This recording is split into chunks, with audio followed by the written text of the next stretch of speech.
Hello viewers, welcome to AR greens. AR ഗ്രീൻസിലേക്ക് എല്ലാവർക്കും സ്വാഗതം. ഇന്ന് ഞാൻ അവതരിപ്പിക്കാൻ പോകുന്നത് വളരെ സിമ്പിളായിട്ടുള്ള ഒരു സ്നാക്സാണ്. ഇത് അവൽ കൊണ്ടാണ് ഉണ്ടാക്കുന്നത്. അവൽ മിക്സ്ചർ എന്നാണ് ഇതിൻ്റെ പേര്. ഇത് കുറേ ദിവസം കേടുകൂടാതെ സൂക്ഷിക്കാൻ പറ്റും. അപ്പോൾ ഇതിൻ്റെ ഇൻഗ്രീഡിയൻസ് എന്തൊക്കെയെന്ന് നമുക്ക് നോക്കാം.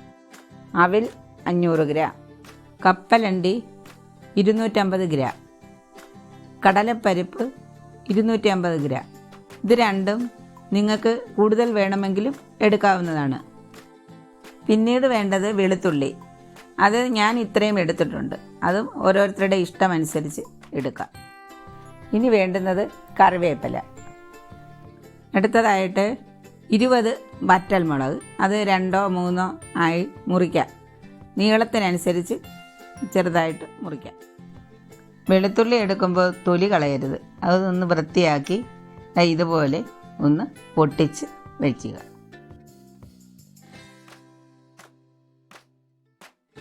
ഇനി നമുക്ക് അവൽ മിക്സ്ചർ എങ്ങനെ ഉണ്ടാക്കുന്നു എന്ന് നോക്കാം. ഇതുപോലെ ചുവട് കട്ടിയുള്ള ഒരു പാത്രം എടുക്കുക. അതിൽ 4-5 സ്പൂൺ ഓയിൽ ഒഴിക്കുക. ഞാനിവിടെ സൺഫ്ലവർ ഓയിലാണ് എടുത്തിരിക്കുന്നത്. കോക്കനട്ട് ഓയിലായാലും മതി. അതല്ല വേറെ ഏത് വെജിറ്റബിൾ ഓയിലും ഉപയോഗിക്കാം.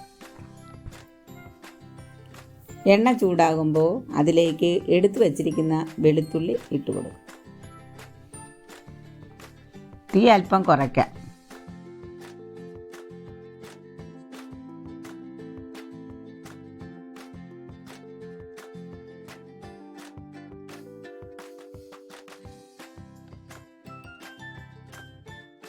ഒന്ന് മൂത്ത് വരുമ്പോൾ അതിലേക്ക് എടുത്തു വച്ചിരിക്കുന്ന കപ്പലണ്ടി ഇട്ട് കൊടുക്കുക. നല്ലപോലെ ശ്രദ്ധിച്ച് ഇളക്കണം. ആദ്യം അല്പം തീ കൂട്ടി വെക്കാം. പിന്നീട് മീഡിയം തീയിലിട്ട് കപ്പലണ്ടി വറുക്കാം.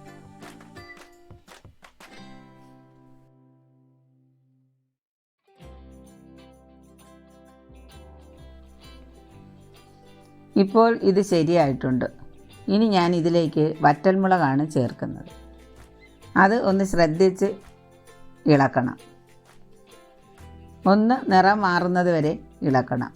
തീ കുറച്ചിട്ട് ഇളക്കാം.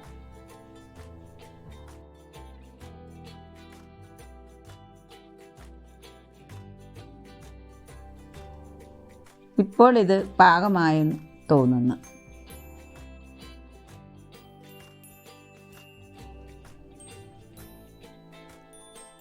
ഇനി നമുക്കിതിലേക്ക് അടുത്തതായി കറിവേപ്പിലയാണ് ഇട്ട് കൊടുക്കേണ്ടത്. കറിവേപ്പില ഇടുമ്പോൾ ശ്രദ്ധിക്കണം. ദേഹത്തൊക്കെ പൊട്ടി വീഴാൻ സാധ്യതയുണ്ട്. തീ കുറച്ച് വെച്ചിട്ട് കറിവേപ്പില ഇടാം. കറിവേപ്പില കൂടിയായാലും കുഴപ്പമില്ല കേട്ടോ. കറിവേപ്പില കിടക്കുന്നത് കാണാൻ നല്ല ഭംഗിയാണ്. കഴിക്കുന്നതും നല്ലതാണ്. ഇതൊന്ന് വാടി വരുമ്പോൾ എടുത്തു വെച്ചിരിക്കുന്ന കടലപ്പരിപ്പ് ഇടുക. തീ കുറച്ച് വെച്ച് ഇളക്കാം.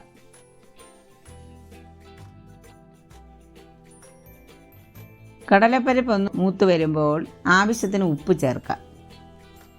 ഇപ്പോൾ ഇത്രയും ചേർക്കാം. പോരെങ്കിൽ പിന്നീട് നമുക്ക് ചേർക്കാം.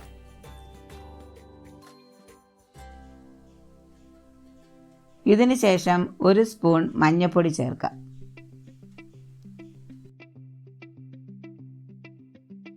മഞ്ഞൾപ്പൊടിയുടെ കുത്തലൊന്ന് മാറി കഴിയുമ്പോൾ അല്പം കായപ്പൊടി ചേർക്കാം.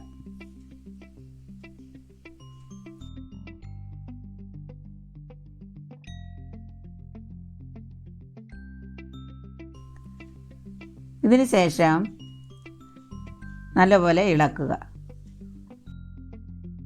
ഇപ്പോൾ നമ്മുടെ കടലപ്പരിപ്പ് മൂത്തിട്ടുണ്ട്. ഇനി നമ്മുടെ പ്രധാന ഇൻഗ്രീഡിയൻ്റായ അവിൽ ചേർക്കാം. ഞാനിവിടെ വെള്ള അവിലാണ് ചേർക്കുന്നത്. ഏത് അവലും ചേർക്കാം. അവിൽ ഇളക്കുമ്പോൾ ശ്രദ്ധിക്കണം. പൊടിയാതെ നോക്കണം. അതുകൊണ്ട് ഇങ്ങനെ മറിച്ചിടുകയേ ആകാവൂ.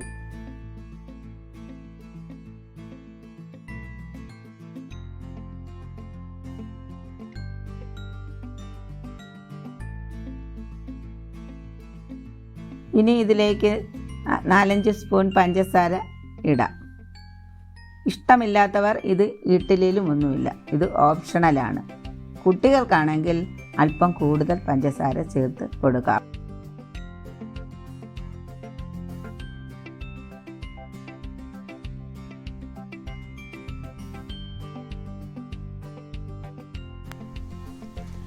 നമ്മുടെ അവൽ മിക്സ്ചർ ഇവിടെ റെഡിയായി. വളരെ പെട്ടെന്നുണ്ടാക്കാവുന്ന ഒരു സ്നാക്സാണ്. കുട്ടികൾക്കും മുതിർന്നവർക്കും ഒരുപോലെ ഇഷ്ടപ്പെടും. അവൽ മിക്സ്ചർ എല്ലാവരും ഉണ്ടാക്കി നോക്കുമല്ലോ. ഇത് എയർ ടൈറ്റായിട്ടുള്ള ഒരു പാത്രത്തിൽ ഇട്ടാൽ വളരെ നാൾ കേടുകൂടാതെ സൂക്ഷിച്ച് ഉപയോഗിക്കാം. ഈ അവൽ മിക്സ്ചർ എല്ലാവർക്കും ഇഷ്ടപ്പെട്ടെന്ന് കരുതുന്നു. ഈ വീഡിയോ നിങ്ങൾക്ക് ഇഷ്ടപ്പെട്ടെങ്കിൽ ലൈക്ക് ചെയ്യുക. ഇതുപോലെയുള്ള കൂടുതൽ വീഡിയോസ് കാണാനായി ഈ ചാനൽ സബ്സ്ക്രൈബ് ചെയ്യുക.